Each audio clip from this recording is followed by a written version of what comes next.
Welcome to What to Watch Wednesdays, hosted by someone's favorite film buff, Nathan. I love movies and I want to share that with you. From old originals to cult classics and foreign favorites, along with straight up drivel, WWW is your place for all things movies. Stick around and we'll leave you with a movie to watch over the weekend with your family or that special someone. So sit back, relax, and enjoy the show. 88.1 The Burg, your Music Central. Welcome to What to Watch Wednesdays. My name is Nathan, and we've got a real fun show for you guys tonight. So, tonight's watch list is made up of 3 movies by a very iconic director, someone I'm very excited to talk about, but I wanted to go over iconic director as a term first, because usually when people think of directors in the film industry, they tend to think of the name brand ones, you know, people your grandma's most likely heard of, people like Steven Spielberg, Quentin Tarantino, George Lucas, and sometimes Martin Scorsese, especially with his release of Killers of the Flower Moon last year. It's kind of within the realm of possibility that you'd think of those names. But there is one specific director that I'm sure everybody has heard of, or at the very least a very large percentage of the population has in fact heard of him, and I intentionally skipped over him because he's the one we're going to be talking about tonight. We are going to be talking about movies by the 85-year-old director Francis Ford Coppola tonight. For those of you who do not recognize that name, he has directed movies like The Godfather, The Godfather Part 2, and Apocalypse Now, which 2 of those movies are going to be on our watch list tonight, that being The Godfather from 1972, Apocalypse Now from 1979, and a third movie by Francis Ford Coppola that I kind of wanted to just give a shout out because I didn't necessarily want to include only Godfather and Apocalypse Now, and Godfather 2 is in the same series. It's the same. It's not the same thing, but it's within the same series, and I wanted to break it up. So our last movie on the watch list will be The Conversation from 1974. But first, we're going to listen to some music before we jump into all of that goodness. So listen in. 88.1 The Burg, your Music Central. Welcome back to What to Watch Wednesdays. And for our first movie on the watch list tonight, we are going to be taking a look at The Godfather from 1972. Available to watch on Paramount Plus or available to rent it from a different service that is not Paramount Plus. Because I would not recommend getting Paramount Plus just to watch The Godfather. I would highly recommend just renting it instead. For those of you who are not familiar with the general story of The Godfather, somehow, let me just briefly recap it just to make sure we're all on the same page. So, The Godfather follows the Corleone family. Excuse me, my Italian is not good because I did not study Italian. The Corleone family, led by the headmaster, or the father, Vito Corleone, played by the legendary actor Marlon Brando. After his son, Michael, his youngest son, who is played by Al Pacino, comes back after serving in the military, Michael ends up being drafted into the family of the Corleones, and he drafted is kind of a general term. He ends up being involved in the family business. And what's the family business? Why, they're a mafia family based in New York, coming from Sicily. So this is a very famous story.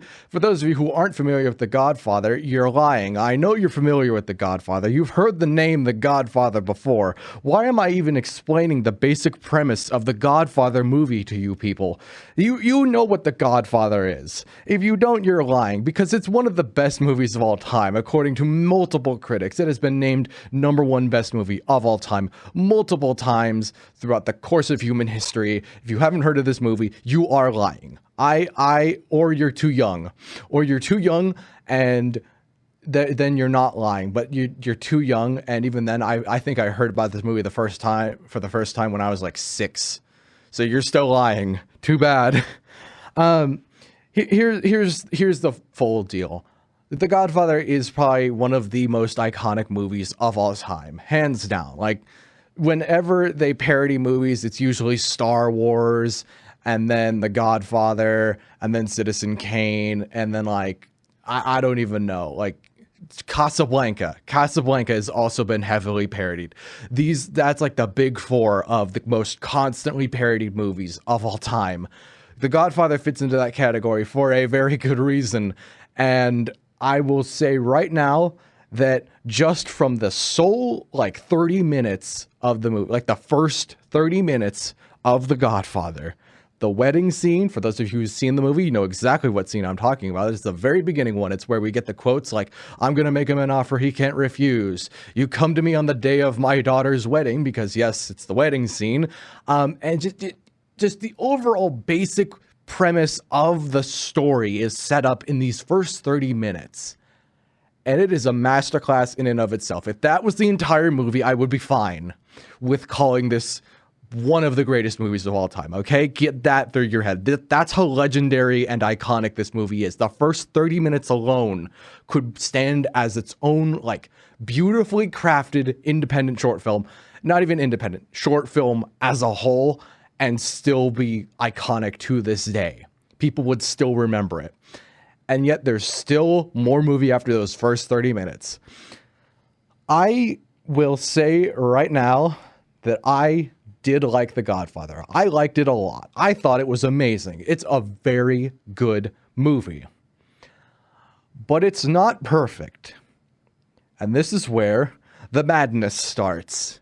Because some people would probably fight me tooth and nail. Film critics throughout for the last 40 decades at the very least, probably closer to the last 50 decades at this point, basically, yeah, 52 decades, would fight me saying, no, it's one of the best, it's the best movie of all time. It's not one of them, it's the best movie of all time. What are you talking about?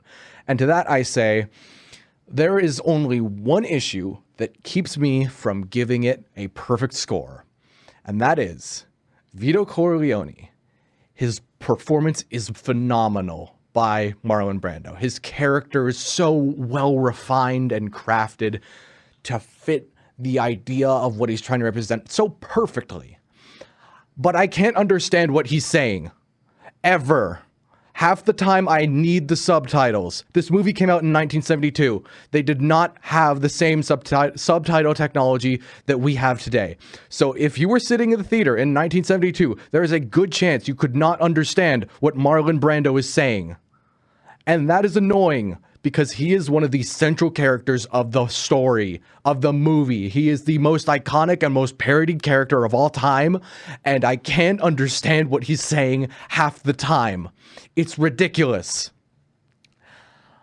And it feels partially intentional by Marlon Brando. It feels like he has cotton balls in his mouth. I know that's like kind of a well-known fun fact about it. Then possibly he had cotton balls in his mouth. I don't care. It makes it impossible to understand what he says half the time. I mean, it makes it even harder because Marlon Brando has such a thick accent that you just can't do it without subtitles if you have hearing problems like me, or it's just not good enough audio from the way that you're watching the movie. It drives me nuts. It really drives me nuts. And I wish that wasn't the case. I wish I could understand it, because I usually tend to base a movie's merits on whether or not I can understand it without subtitles. I know it's a weird nitpick, but it makes it so much easier to be immersed in a movie if you don't have to be constantly looking at the bottom of the screen to keep up with it. And I'm not talking about foreign movies where you need the subtitles to actually understand what they're saying quite literally unless you speak the language. That's not what I'm talking about. I'm talking about movies that are produced in America where they speak English the entire time, and you can understand what words they are saying without needing to turn on the subtitles. I get it that it's from 1972. I understand that. I understand that the audio equipment wasn't as advanced as it is today. I get all of that. Trust me, I know. I understand it. But it doesn't excuse the mumbling. It doesn't excuse the fact that I have to strain to understand what he is saying half the time. I had to rewind the part where he says, I'm going to make him an offer he can't refuse. I thought I misheard that quote, okay? I'm kind of mad about it. I'm a little mad by that, about that. And it's just a minor distraction and just such a basic nitpick that I understand it if you give me flack for it, but I will hold my ground in saying that is the thing that keeps it away from it. It becomes so distracting and takes me out of the movie so much when I can't understand what a central character is saying half the time in a movie. That to me is just such a thing you gotta get right. in order for me to call this the number one best movie of all time. But aside from all of that, I will concede that the acting, aside from the voices, is phenomenal. Al Pacino and Marlon Brando and James Caan and Robert Duvall, all of them are amazing. The storyline, it fits so well. It gets its point across. It never once loses sight of what it's trying to do and what it's trying to tell you. It never loses sight of it even once. Even when those scenes where it feels like it does, it never does. It's always staying on track. It's trying to show you a progression. And man, do I love that progression. By the end of it, I am hooked. I am into it. And just overall, the music of this movie is so iconic that I was surprised I didn't recognize the theme when it started playing. I can't get it out of my head. Ever. Is it the number one best movie of all time? No. I will stand my ground in saying that there is no definitive number one best movie of all time. But The Godfather, it belongs in the top 4. For sure. Hands down, no contest. It belongs up there. It's just not perfect. Because it's made by human beings, and human beings are imperfect. And speaking of imperfections, the next movie that we are going to talk about is full of the truly brutal nature of human imperfection. That will be Apocalypse Now, which we will jump into after the break. 88.1 The Burg, you're in Music Central. Welcome back to What to Watch Wednesdays. And for our second movie on the watch list tonight, we are going to be taking a look at Apocalypse Now from 1979, available to watch on Amazon or available to rent. So, for the basic story outline, this movie follows Captain Willard, played by Martin Sheen, who goes deep into the Vietnam jungle in the middle of the Vietnam War, specifically in 1970, in order to assassinate one of his superior officers, that being Colonel Kurtz, played by Marlon Brando. Hey, look, he's back. Remember when I had a bunch of things to say about him in The Godfather? Hopefully I won't repeat that. No, I won't. I'm not going to harp on it too much. More specifically, this movie is just kind of, it's in a different league from The Godfather. And for those of you who aren't familiar with Apocalypse Now, let me tell you right now, it's much different from The Godfather. The Godfather is a well-refined crime drama. This is a crazy, out there, trippy war movie.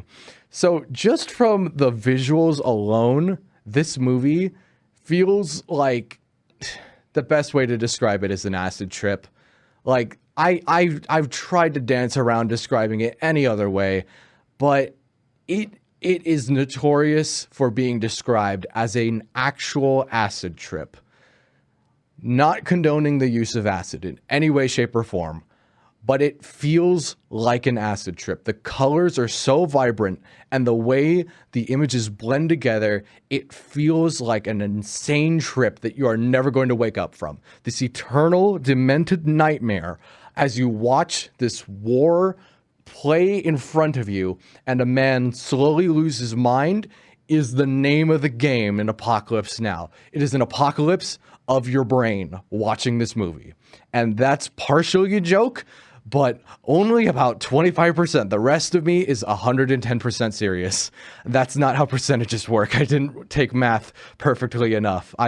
That was a good language too. We're going to move on from this analogy and just jump into the fact that this movie is a war movie. Or more specifically, it's often classified as an anti-war movie, which still counts as a war movie. Like they have the word war in them, both of them, and they both take place during wars. It's just that one of them can more likely be kind of endorsing the idea of conducting warfare, whereas anti-war films tend to not want to agree with that position and line of thinking. So, and more specifically, because it's set during the Vietnam War, Apocalypse Now also tends to be associated with being against the Vietnam War, just from the association of being against war and being set during the Vietnam War. It's kind of like, okay, we're anti-war, specifically anti-Vietnam. It's not very hard to understand, and I kind of made it sound more complicated than it is by talking about it over much. Wow. But it really has that reputation about it. And I would say personally that those are like very much elements of the movie. They are not like, I'm not going to go against that in any way, shape, or form. I'm not going to say that's not what the movie's about. It's definitely like in support of Vietnam. No. If you say Apocalypse Now is in support of the Vietnam War, you might want to rewatch the movie a couple of times. If you still think that, you might want to understand that a demented look in the form of an acid trip is not necessarily a flattering image to give any period of history and time. It really isn't a flattering look for the Vietnam War, to be honest with you. And the Vietnam War itself wasn't very.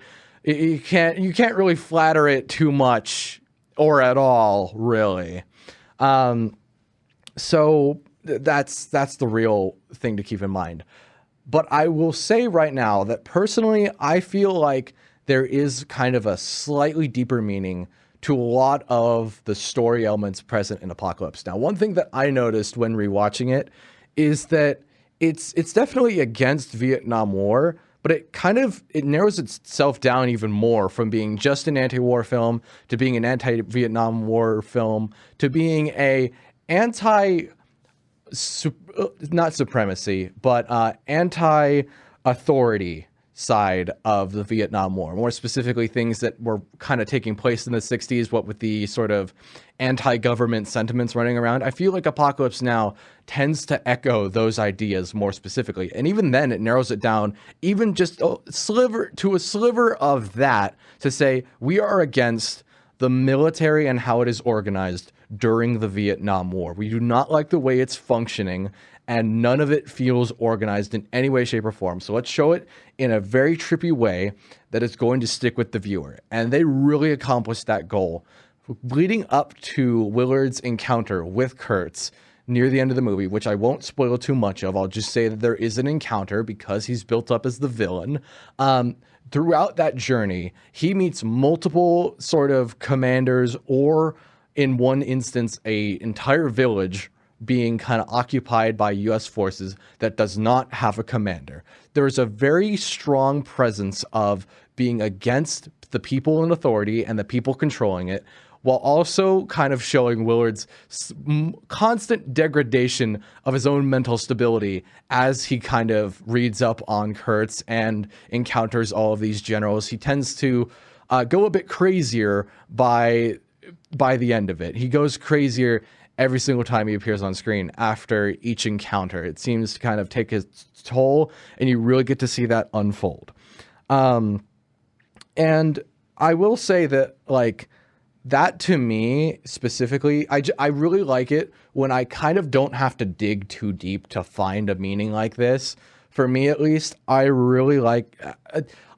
I read like reviews before rewatching the movie, and people said that the story was non-existent. And being a not smart person, I tend to take some reviews to heart way too much. And so I went into like my rewatch of the movie going, oh, there's no way it's going to be like a deep story at all. I don't remember this story all that much, and maybe it's not that good. Maybe it's not as good as I remember it being. And then I took a step back and I was like, here, let me just try digging. And I ended up finding, oh no, this has a very clear message. And I think the story actually connects to that message and the themes it's trying to present. It just shows this really trippy depiction of war where you see all of these colonels, all of these generals, all of these higher ups acting completely nuts. And it starts to take its toll on our protagonist as he ends up encountering the craziest general of them all by the end of it. Or the colonel, excuse me. Kurtz is not a general. He is a colonel. It really does actually exist. And you don't have to dig too deep for it. If you go back and rewatch it, for those of you who have seen the movie before, I will guarantee you might actually find this theme present throughout the entire thing. And I didn't even know that ahead of time. I just kind of went back and I was like, oh, I found this. So it's kind of like a pleasant surprise. It's one of those movies where you can definitely get something out of rewatching it. And I'd highly recommend watching it at least once for those of you who haven't seen it, because Apocalypse Now, truly iconic. It is one of those movies that's also been parodied. You know that scene that you usually see where it's like the helicopters playing Flight of the Valkyries? Yeah, that came from this movie. It's unsurprising. It's also the one where we hear, I love the smell of napalm in the morning. That one too. So if I haven't sold you on this movie yet, I haven't done my job correctly. I'd highly recommend watching Apocalypse Now. And speaking of not doing my job properly and highly recommending something, let's disprove the first thing and prove the second thing. Right after this break, we're going to jump into The Conversation from 1974, and I'm very excited to talk about that one, so stick around. Welcome back to What to Watch Wednesdays, and for our third and final movie on the watch list tonight, we are going to be taking a look at The Conversation from 1974, available to watch on Pluto TV or available to rent. And I should say, before we go further, is that usually when I recommend renting something, I don't really mention the services that I use. Personally, I like to use Redbox more often because I do have an online version that allows you to rent movies. And this is not like a shill or anything. This is just what I personally use. And I also tend to use Vudu, which has been renamed to Fandango Movies at Home. I don't like it as much, but it has more movies on it. So that's just my personal recommendation. Something that I've kind of learned over time when trying to watch a bunch of movies is that you can't really find all of them on streaming services. And so you sometimes have to go out of your way to rent stuff. And I am very glad that I went out of my way to rent the movie The Conversation. I was like, oh, I know this movie is directed by Francis Ford Coppola. I might as well give it a shot, you know? And man, was I glad I did, because this one, I think, is kind of underrated.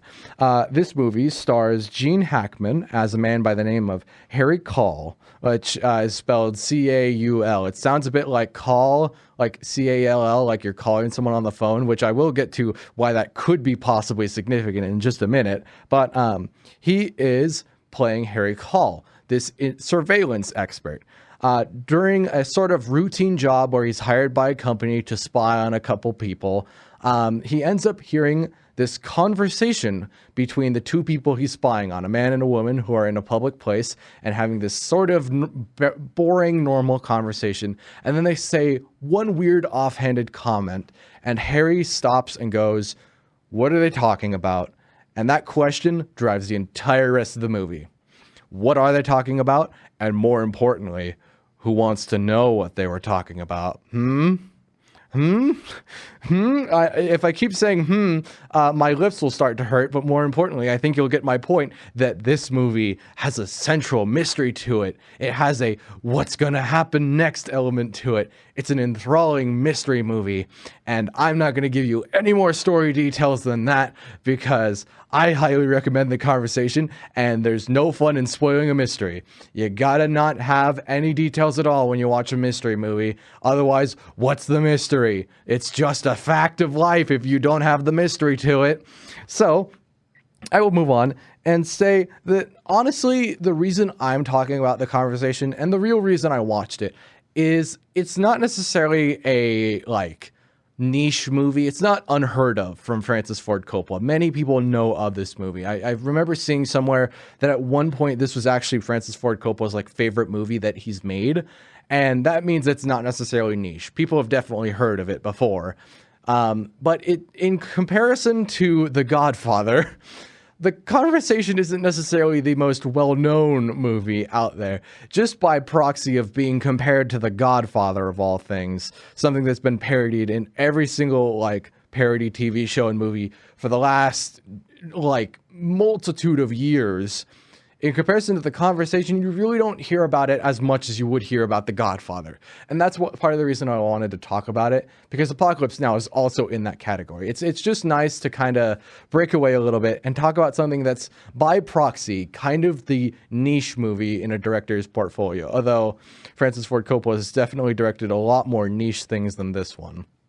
But I was also just kind of wanting to watch it and review it out of general interest. And I will say, it fulfilled both of those requirements full-heartedly. I highly recommend watching The Conversation if you are a fan of anything having to do with spies or mystery movies or just overall good thriller movies. the conversation gets a like high thumbs up from me. And I honestly will say that the less you know about the conversation, the better. Oftentimes when I like to watch a movie, I sometimes go back and look at the Google result and I just like read and like reread the general story outline. For the conversation, I think I read it like once a while ago. And then I was just like, okay, I'm just going to jump in and watch the movie. And I did. And I was like, could I pause it and like should I pause it and reread that story outline? And I came to the decision, no, I'm not going to do that. I'm just going to let the movie explain itself. I'm going to let it provide the details to me as they are relevant, and we're going to see where this goes. Where it went was, I got all the details I needed. I was able to follow along with the story perfectly, and I ended up being incredibly satisfied by the way the story was blending all of its elements together to create a final scene. That's how you make a movie. That's how you make a movie. That's how you write a movie.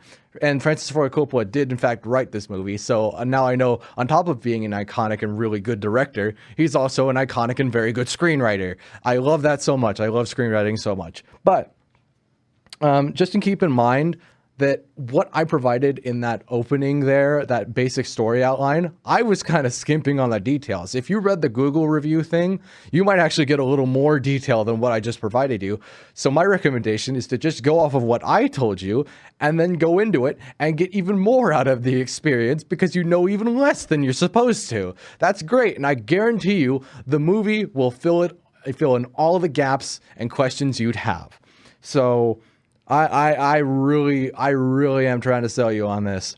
I will say as well that honestly, the biggest highlight of this movie is Gene Hackman's performance. Harry Caul is this crazy paranoid weirdo who has no life and is constantly obsessed with everything and keeping himself out of the public light. He's just so concerned about privacy. And that's the perfect type of character to thrust into a situation where he is constantly spying on people, being a total creep, and ends up getting out of his depth, thrown into a situation that he can't handle because of his surveillance. That is the ideal candidate for how you make a character struggle in a storyline. That just fits so well, and I didn't expect any less, but I got more. That's the way I describe Harry Caul's character. I didn't know what to expect, and somehow I got more than what I bargained for in the best way possible. I will also say that this movie's kind of focus is on the audio recording. Specifically, you will hear the audio recording that they get at the beginning of the movie over and over again throughout the course of the movie as more details are kind of unearthed, as more parts of the conversation are picked apart and kind of scattered about in order to figure out what's going on, and as Harry constantly obsesses over it. And that's not really a spoiler. You just got to keep that in mind because it also leads into my next point in that I love the way this movie sounds. For 1974, the way this movie is audio mixed, I can understand everything perfectly. No real need of the subtitles. And it was in 1974. It was 2 years after The Godfather. They had no excuse. They had no excuse. Francis Ford Coppola knows how to hire good sound people, and he did. I'm sorry, I am not going to go on this rant again, otherwise we'll be here all night, and that would be undesirable as we are coming close to the end of What to Watch Wednesdays. So I will instead close out with a very positive note and say that with its focus on old-time audio recordings and the way all of it's just kind of structured around that idea, the movie just sounds really good. And it feels a bit like a constant conversation between the filmmakers, the actors, and just the overall writing and the storyline of the movie. And to kind of just add on to that, the music is really good. I really like the main theme. It just has this really nice plotting piano piece that I wish I could remember, but I did watch it kind of late at night, and it was all I remember was it being good. So it gets props for that. And with that, that is the end of What to Watch Wednesdays for this week. Thank you all for tuning in. I will be back next Wednesday at 8 p.m. and I will also be on this Saturday from 9 a.m. for What to Watch Weekends, where I will be talking about these 3 movies a little bit more in depth and possibly jumping into The Godfather Part 2 for those of you who were expecting it, and possibly some other Francis Ford Coppola movies. We'll see if I have enough time in my schedule to watch more. But that is it for tonight. Follow What to Watch Wednesdays at What to Watch Wednesdays on Instagram, all one word, no caps, no spaces. And I will see you all next time.